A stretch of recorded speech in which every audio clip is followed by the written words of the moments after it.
মৰমৰ ভাইটি ভণ্টিসকল, তোমালোকক মোৰ ইউটিউব চেনেল স্কুল মন্ত্ৰালৈ স্বাগতম জনাইছোঁ। আজিৰ ভিডিঅ'টো হ'ল ক্লাছ 7ৰ ইংৰাজী লেচন নম্বৰ 4 পাৰ্ট 2, অৰ্থাৎ মই তাৰ আগতে পাৰ্ট 1 হিচাপে আৰু এটা ভিডিঅ' বনাইছিলোঁ। সেইখিনিত যিখিনি কুৱেশ্যন আনচাৰ আমি কভাৰ কৰা নাছিলোঁ, আজিৰ ভিডিঅ'টোত আমি কভাৰ কৰিম, যিখিনি পৰীক্ষাৰ কাৰণে দৰকাৰী হ'ব বা পৰীক্ষাত তাৰ পৰা প্ৰশ্ন আহিব পাৰে। তোমালোকক মই বুজি পোৱাকৈ সহজভাৱে প্ৰশ্ন উত্তৰবোৰ দিবলৈ চেষ্টা কৰিম। আশা কৰোঁ তোমালোকে মোৰ ভিডিঅ'বোৰ ভাল পাবা।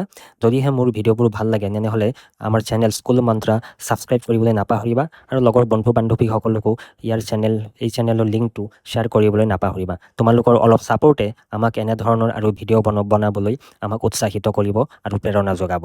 ধন্যবাদ। তেন্তে ব'লা পলম নকৰাকৈ আজিৰ ভিডিঅ'টো আমি আৰম্ভ কৰোঁ। Question number 10B, fill in the blanks with the infinitive form of the verb given in the brackets. অৰ্থাৎ আমাৰ ব্ৰেকেটত কিছুমান ভাৰ্ব দিয়া আছে আৰু সেই ভাৰ্বৰ ইনফিনিটিভ ফৰ্ম ব্যৱহাৰ কৰি তলত দিয়া খালী ঠাইবোৰ পূৰণ কৰিব লাগে। এনেকুৱা ধৰণৰ কুৱেশ্যন তোমালোকৰ পৰীক্ষাত আহিব পাৰে, কিন্তু তোমালোকে তাৰ কাৰণে একদম ভয় খোৱাৰ দৰকাৰ নাই। তোমালোকে মনত ৰাখিবা যে টু ইনফিনিটিভ আমি কেতিয়া ব্যৱহাৰ কৰিম, যেতিয়া মূল ভাৰ্বৰ লগত আমি টু ব্যৱহাৰ কৰিম, তেতিয়াহ'লে সেই ভাৰ্বটো টু ইনফিনিটিভ হিচাপে আমি ব্যৱহাৰ কৰিব পাৰিম। এতিয়া চোৱা প্ৰথম বাক্যটো, do you want dash come to the shop with me. এইটো কামটো আমাৰ মূল ভাৰ্ব আছে, মূল ফৰ্মত বেছ ফৰ্মত আছে। গতিকে ইয়াৰ লগত যদি আমি do you want to come to the shop with me লগাই দিওঁ, তেতিয়াহ'লে বাক্যটো আমাৰ সম্পূৰ্ণ শুদ্ধ হ'ব আৰু এইটো টু ইনফিনিটিভ হিচাপে ব্যৱহাৰ হ'ব। ঠিক তেনেকৈ 2 নম্বৰটো চোৱা, do not forget dash take your umbrella with U.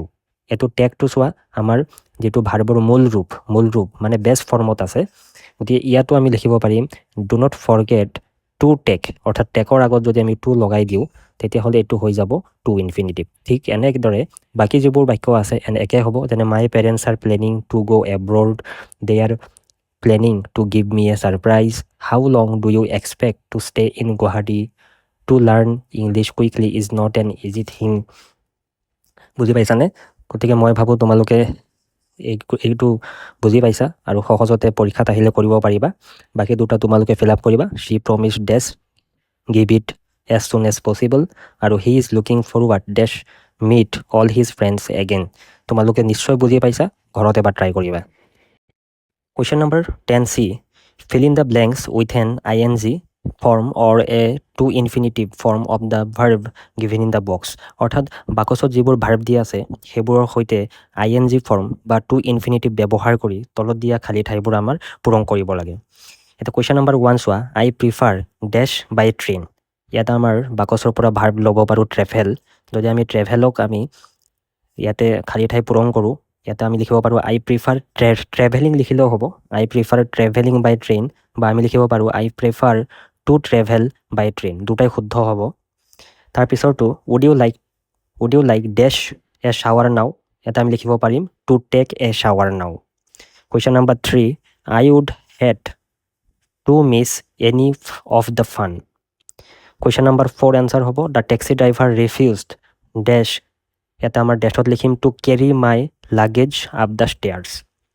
Question number 5ত হ'ব Taniya offered to drive us to the station. Question number 6ত হ'ব Medha likes to listen to the radio' while she irons the clothes.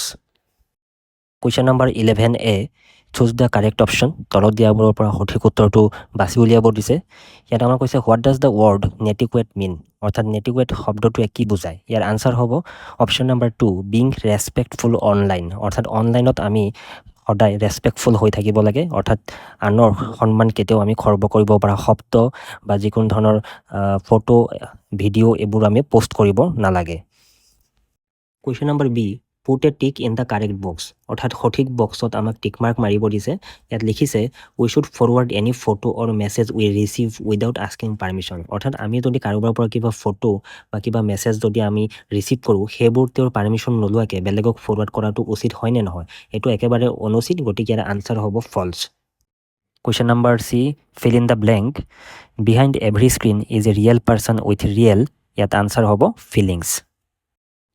তাৰপিছত চোৱা নম্বৰটো চোৱা, match the following.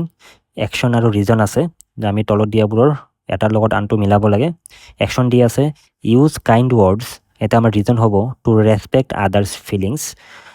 তাৰপিছতো ask before forwarding to protect someone's privacy. তাৰপিছত আহিব share only true information to stop spreading false news. Question number 12 আমাক কিছুমান খালী ঠাই দি আছে, সেইবোৰত WH কুৱেশ্যনৰে শব্দবোৰ সম্পূৰ্ণ কৰিব লাগে। তোমালোকে কিতাপত চাবা 12 আমাক WH ৱৰ্ড কিছুমান দিয়া আছে, যেনে হু, হোৱাট, ৱেন, ৱেৰ, হোৱাই, হুইচ, হাউ, এইবোৰ গোটেইখিনি হৈছে WH ৱৰ্ড। আৰু এইবোৰৰে পৰীক্ষাত এটা নহয় এটা থাকিবই যে WH কুৱেশ্যনেৰে শব্দৰে এটা প্ৰশ্ন বনোৱা, বাক্য বনোৱা। গতিকে মই ইয়াতে কিতাপত যদিও দিয়া আছে টানকৈ, মই সহজকৈ দিবলৈ তোমালোকক চেষ্টা কৰিম। এতিয়া প্ৰথমটো চোৱা, আমাক কৰি দিয়া আছে। 2 নম্বৰটো আমাক খালী ঠাই দি আছে, ইয়াত হ'ব who made you hide the mango phirni from us. 3 নম্বৰত হ'ব how did you feel when we offered you our food. Question number 4ত মই নিজাকৈ সহজভাৱে লিখি দিছোঁ। আমি লিখিব পাৰিম হোৱাই আৰ ইউ ক্ৰাইং, যাতে তোমালোকৰ মনত থাকে আৰু এই বাক্যবোৰ, যাতে পৰীক্ষালৈ তোমালোকে ইমান কনফিউজ নোহোৱা। কুৱেশ্যন নম্বৰ 5ত লিখিছোঁ which is your pen. Question number 6ত লিখিছোঁ where does he live. Question number 7ত লিখিছোঁ what are you doing here. Question number 8ত লিখিছোঁ হুৱেন আৰমান উইল কাম। গতিকে এনেকুৱা ধৰণৰ সহজ বাক্যবোৰ তোমালোকে চাই যাবা, যাতে পৰীক্ষাত লিখিব পাৰা। তোমালোকে আৰু এটা কথা মন কৰিছানে যে WH শব্দৰে আৰম্ভ হোৱা প্ৰতিটো বাক্যই কিন্তু ইণ্টাৰগেটিভ চেণ্টেন্স বা প্ৰশ্নবোধক বাক্য হ'ব। কুৱেশ্যন নম্বৰ 13 আমাক কিছুমান শব্দ দি আছে, আৰু সেই শব্দবোৰৰ পৰা আমাৰ নতুন শব্দ, সেই শব্দবোৰত যিবোৰ আখৰ ব্যৱহাৰ হৈছে সেই আখৰৰ পৰা আমাক আৰু নতুন শব্দ বনাবলৈ দিয়া হৈছে, আৰু তাৰ কাৰণে ব্ৰেকেটত কিছুমান হিণ্ট দি আছে। চোৱা, প্ৰথমটো দি আছে বিলো মানে তলত, আৰু এইফালে সমান দি আছে এলবো, অৰ্থাৎ বিলোত যিকেইটা আখৰ আছে সেইকেইটা ব্যৱহাৰ কৰি আমি এলবো লিখিব পাৰোঁ। ইয়াত আমাক ব্ৰেকেটত হিণ্ট দি আছে joint in the middle of your arm, অৰ্থাৎ আমাৰ বাহুৰ মাজভাগত যিটো জইন হয় তাক কি বুলি কোৱা হয়, তেনেকৈ আমাক কি কৰা আছে, এটা হিণ্ট দি আছে।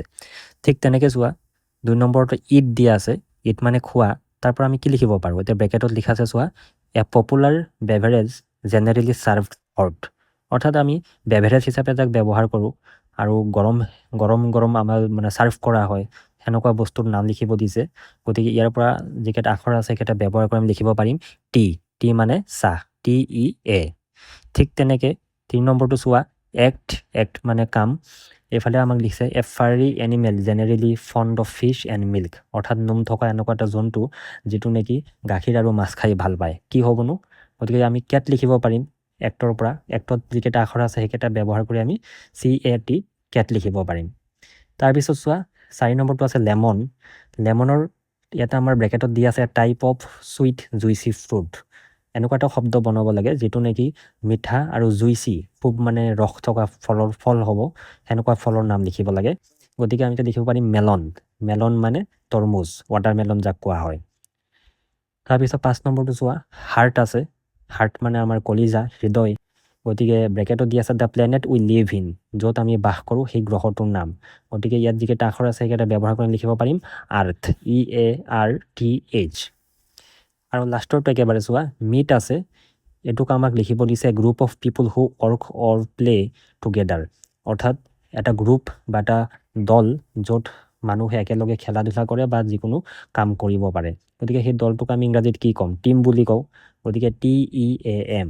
তোমালোকে নিশ্চয় বুজি পাইছা ইয়াতে কি ক'ব বিচাৰিছোঁ মই। আশা কৰোঁ ভিডিঅ'টো তোমালোকে চাই ভাল পাবা। আজিৰ ভিডিঅ'টো মই এইখিনিতে সামৰণি মাৰিছোঁ, আৰু লেচন নম্বৰ 5টো আমি অতি সোনকালে লৈ আহিম। তোমালোকে অতি সোনকালে মোৰ চেনেলটো ছাবস্ক্ৰাইব কৰি ল'বা আৰু লগৰ ফ্ৰেণ্ডবোৰকো ইয়াৰ লিংকটো শ্বেয়াৰ কৰি দিবা। ধন্যবাদ।